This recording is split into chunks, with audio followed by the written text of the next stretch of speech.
এটি হল আরব উপদ্বীপে অবস্থিত একটি সবুজ গম্বুজ, যার নিচে দাফন করা আছে পৃথিবীর ৩ জন শ্রেষ্ঠ মানুষকে: সাইয়েদনা আবু বকর রাদিয়াল্লাহ, সাইয়েদিনা উমর রাদিয়াল্লাহ এবং এমনকি মহানবী হযরত মুহাম্মদ সাল্লাল্লাহু আলাইহি ওয়াসাল্লাম।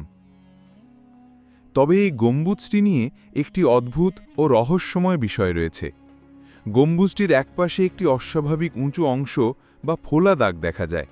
এই নিয়ে নানা ধরনের গুজব ও গল্প প্রচলিত আছে। কেউ কেউ বলেন এখানে একজন পুরুষের লাশ আটকে আছে, যিনি সেখানে মৃত্যুবরণ করেছিলেন এবং তার দেহ গম্বুজের সাথে এমনভাবে লেগে গিয়েছিল যে তা নামানো সম্ভব হয়নি। ফলে বাধ্য হয়ে সেই লাশটিকে সেখানেই ঢেকে রাখা হয় এবং উপরে রং দিয়ে গম্বুজের সাথে মিলিয়ে দেওয়া হয়। প্রশ্ন হল, এই মানুষটি কে ছিলেন আর কিভাবে তার কাহিনী শুরু হয়েছিল? সবুজ এই গম্বুজটি আসলে হল মসজিদে নববীর গম্বুজ, যা মদিনায় অবস্থিত। মসজিদে নববী হজ ও উমরার সময় মুসলমানদের অন্যতম প্রধান গন্তব্য। বিশ্বের নানা প্রান্ত থেকে মানুষ এখানে আসেন। অনেকে বিশেষভাবে এখানে আসেন মহানবী সাল্লাল্লাহু আলাইহি ওয়াসাল্লাম এবং তার সাহাবীদের কবর জিয়ারত করতে। তবে অনেকেই জানেন না যে মসজিদে নববীর গম্বুজের ওপর এই অস্বাভাবিক গর্ত বা উঁচু বস্তুটি রয়েছে। কথিত আছে, মদিনার এক ঐতিহাসিক ব্যক্তির বর্ণনা অনুযায়ী বহু বছর আগে এক ব্যক্তি মসজিদে নববী ধ্বংস করতে চেয়েছিল। অজানা কারণে সে গম্বুজে উঠে তা ভাঙার চেষ্টা শুরু করে। কিন্তু যখন সে গম্বুজের চূড়ায় প্রায় পৌঁছে গিয়েছিল, তখন আকস্মিকভাবে বজ্রপাত হয় এবং সরাসরি তার শরীরে আঘাত হানে। মুহূর্তেই তার শরীর পুড়ে যায় ও দগ্ধ হয়ে যায়। শরীরটি তখন গম্বুজের সাথে এমনভাবে লেগে যায় যে তার আলাদা করা সম্ভব হয়নি। অবশেষে তার মৃতদেহ সেখানেই ঢেকে রাখা হয় এবং গম্বুজের রঙে রং করা হয়। বলা হয় ইচ্ছাকৃতভাবে এমনটি রেখে দেওয়া হয়েছিল যেন ভবিষ্যতে এটি একটি শিক্ষা হয়ে থাকে।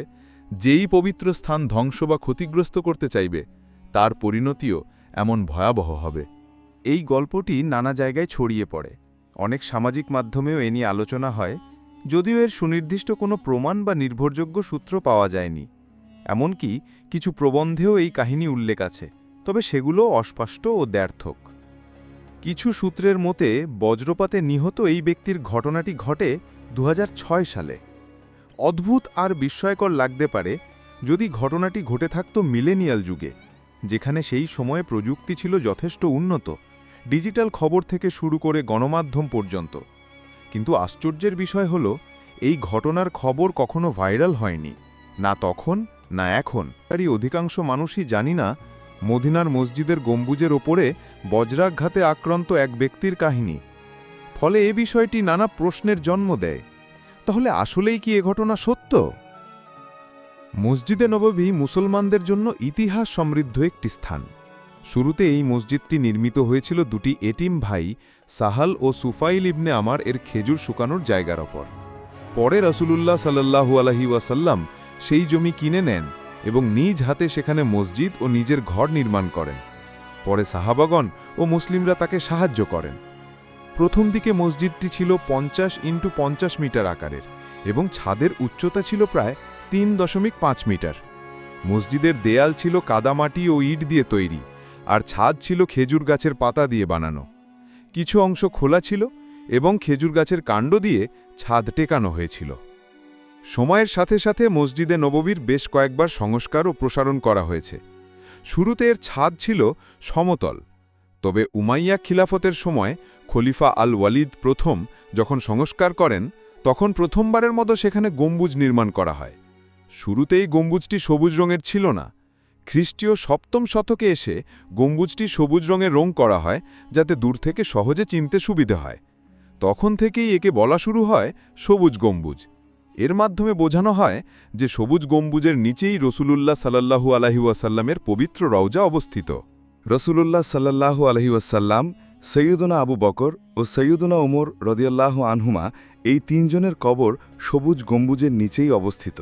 তাহলে প্রশ্ন ওঠে, যে ব্যক্তির কবরকে বলা হয় গম্বুজের উপরে রয়েছে, তার অবস্থান তো যেন রাসূলুল্লাহ সাল্লাল্লাহু আলাইহি ওয়াসাল্লামের কবরের চেয়েও উঁচু হয়ে গেল। অথচ ওই ব্যক্তিকে বলা হয় এক ফাসিক, যে আল্লাহর অবাধ্যতায় লিপ্ত ছিল।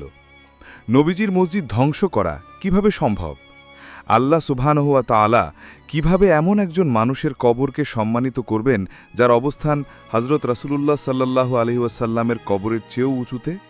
নিশ্চয়ই এটি খুবই অদ্ভুত ব্যাপার, কারণ রাসূলুল্লাহ সাল্লাল্লাহু আলাইহি ওয়াসাল্লাম হচ্ছেন সমগ্র মানবজাতির মধ্যে সর্বশ্রেষ্ঠ, যাকে আল্লাহ সুবহানাহু ওয়া তাআলা সৃষ্টি করেছেন।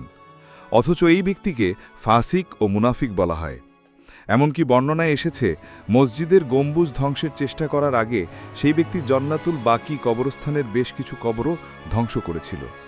আরও বলা হয়, সে ছিল ওয়াহাবি বা সালাফি মতদর্শের অনুসারী, যারা কবরে কোনো স্থাপনা বা গম্বুজ থাকা পছন্দ করত না।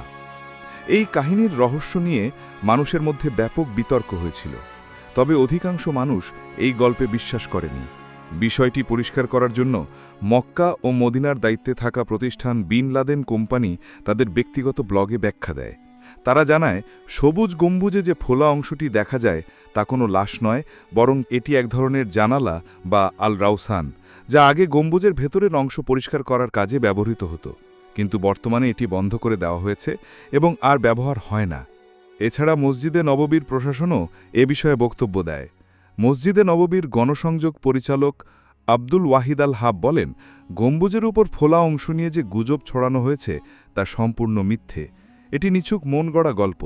যদি কেউ মসজিদে নববী সম্পর্কে বিস্তারিত জানতে চান, তাহলে মসজিদের এক কোণায় অবস্থিত জাদুঘরে যেতে পারেন, সেখানে এর ইতিহাস ও তথ্য সবই পাওয়া যায়।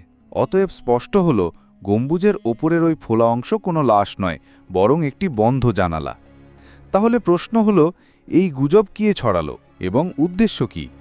বিভিন্ন ব্লগে এই গল্পের উৎস খুঁজে পাওয়া গেছে, সেগুলো মূলত শিয়া সম্প্রদায়ের। হ্যাঁ, অধিকাংশ শিয়ারাই এই মিথ্যা গল্প ছড়িয়েছে, এমনকি তাদের নিজস্ব মাহফিলগুলোতেও তারা এই বানানো কাহিনী বলে থাকে। এর পেছনে উদ্দেশ্য হল, শিয়ারা সৌদি সরকারের প্রতি ক্ষুব্ধ ছিল, কারণ অতীতে সৌদি সরকার জান্নাতুল বাকির কবরস্থানের অনেক ধর্মীয় স্থাপনা ধ্বংস করে দিয়েছিল, যেমন সমাধির পাশে থাকা মাজার, স্মৃতিস্তম্ভ বা উপাসনালয়। তারা বলেছিল, তাওহীদ রক্ষা ও শিরক ও বিদআত দূর করার জন্য এসব ভেঙে ফেলা প্রয়োজন, কারণ আশঙ্কা ছিল মানুষ এসব স্থাপনার কারণে কবরে প্রার্থনা করবে বা এমনকি কবরের দিকে মুখ করে নামাজ আদায় করবে, যা ইসলাম ধর্মে কঠোরভাবে নিষিদ্ধ। রাসূলুল্লাহ সাল্লাল্লাহু আলাইহি ওয়াসাল্লাম ইরশাদ করেছেন, পুরো জমিনই নামাজের জায়গা, তবে কবরস্থান ও টয়লেট ব্যতীত। হাদিস মুসলিম ও আহমদ। ইবনু হাজার আল আসকালানি বলেন, মূলত কবর ইবাদতের স্থান নয়। এ কারণে শিয়ারা এই মিথ্যা গল্প বানিয়ে ছড়িয়েছিল যেন ইসলামের ভাবমূর্তি নষ্ট হয়। আপনাদের কি মতামত? আল্লাহই ভালো জানেন। আশা করি এই কাহিনী থেকে উপকার পাবেন। কোথাও ভুল ত্রুটি হলে ক্ষমা প্রার্থী। সত্য যা এসেছে তা আল্লাহর পক্ষ থেকে, আর ভ্রান্তি এসেছে আমার মতো সাধারণ মানুষের পক্ষ থেকে। পরবর্তী অর্থবহ কাহিনীতে আবার দেখা হবে। আমি এখানেই শেষ করছি। ওয়াসসালামু আলাইকুম ওয়া রাহমাতুল্লাহি ওয়া বারাকাতুহু।